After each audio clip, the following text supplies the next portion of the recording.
Good evening from Washington. I'm Larry O'Connor. And what was supposed to be a routine plea deal in a Delaware federal court turned into high drama as Hunter Biden's lawyers clashed with the judge and clashed with prosecutors. It seemed like Hunter Biden's lawyers didn't know what they were pleading to, or the prosecutors didn't know what they were asking Hunter Biden to plead to. The judge certainly didn't know what was going on. The plea deal was thrown out, then it was reconstructed, and then it was thrown out again, with Hunter Biden finally pleading not guilty to those tax charges that the IRS has been investigating for years. What is this all about? And what did we learn today about how serious this investigation apparently is? Well, let's bring in a man who has forgotten more about proceedings like this than most people on cable news tonight will ever know. He is the former U.S. Attorney for the District of Columbia. He's Joe diGenova. Joe, I mean, in your experience, have you ever had to deal with something like this? No. And you know why? Because when I was the United States Attorney for the District of Columbia, before we went into a courtroom, we knew what we were doing, and we were honorable with the court and the defense attorneys on the other side. What happened in Delaware today is an example of what happens when you have a politically corrupt United States attorney and a defense team that's willing to play ball with him. And a pretty disgraceful performance by all the attorneys involved in the case, but particularly the United States Attorney for the District of Delaware. Sad to say, it happened in my hometown, Wilmington, Delaware, one of the most disgraceful moments in the history of the Department of Justice. David Weiss apparently did a wink and a nod with Latham and Watkins, which is the very expensive defense firm which Hunter Biden hired. What he did was, it looks like that what he and Latham agreed that they would say one thing and actually be agreeing to another. But since we've never seen the original plea deal, it's never been made public, which is disgraceful when you think about a matter of this moment in our history.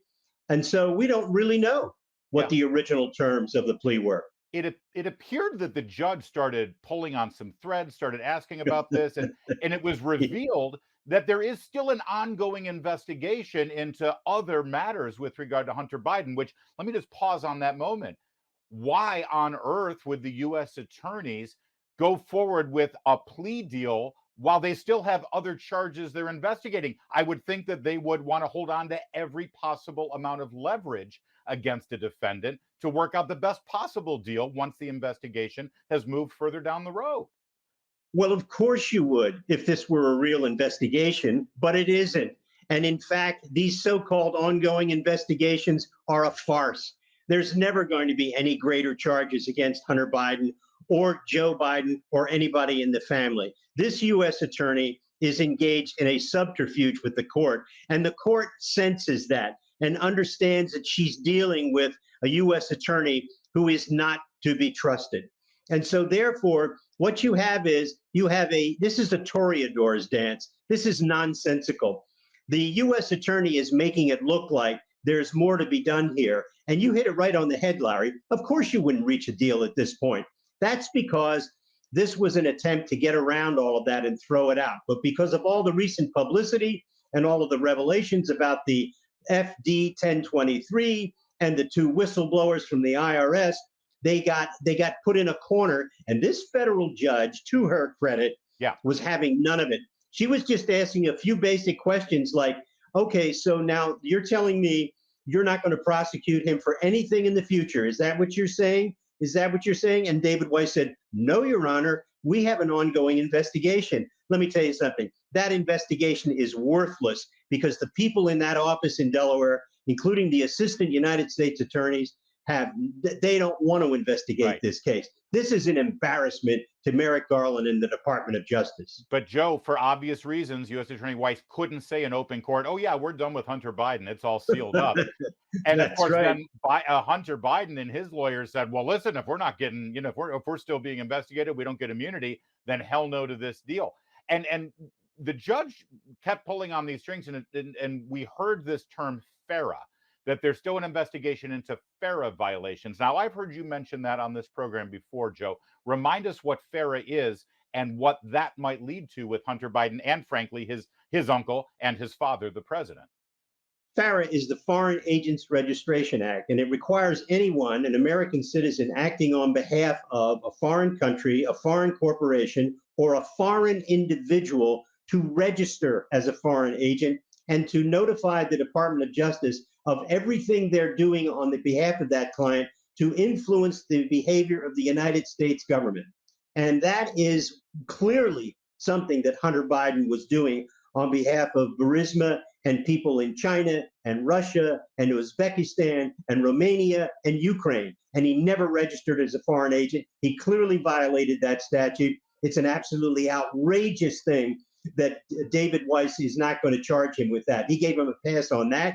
And he's refusing to, and by the way, he let the statute of limitations lapse on the felony tax charges and never, he got an extension of the statute of limitations, but then let it expire and wouldn't extend it again. This is one of the most corrupt political investigations in the history of the Department of Justice. It makes the Teapot Dome scandal look like a traffic ticket. By the way, if Ferris sounds familiar to our viewers, you're right. That's exactly what Robert Mueller got Paul Manafort on. And again, it Correct. brings us back, Joe diGenova, to the two different types of justice. If you're working with Trump and you're Paul Manafort, you go to jail on FARA. If you're his son, well, you get a clean slate. And then let me just pull on this one more time, because if it's true that Hunter Biden should have registered as an agent for a foreign country, and as you just described it, that means his whole job, the reason he was making money was to influence the US government on behalf of that foreign country.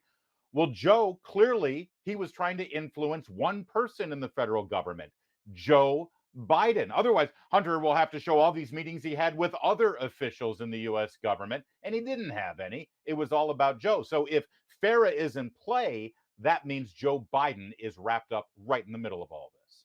Well, what you have then is Joe Biden knowingly allowing himself to be used to do things involving United States foreign policy. For example, in Ukraine, where he got Shokin, the prosecutor general, fired to get Shokin to stop investigating Burisma and his son. There you have a conspiracy by Hunter Biden and his father, the then vice president, to violate FARA and and to defraud the United States government of the faithful service of the vice president of the United States.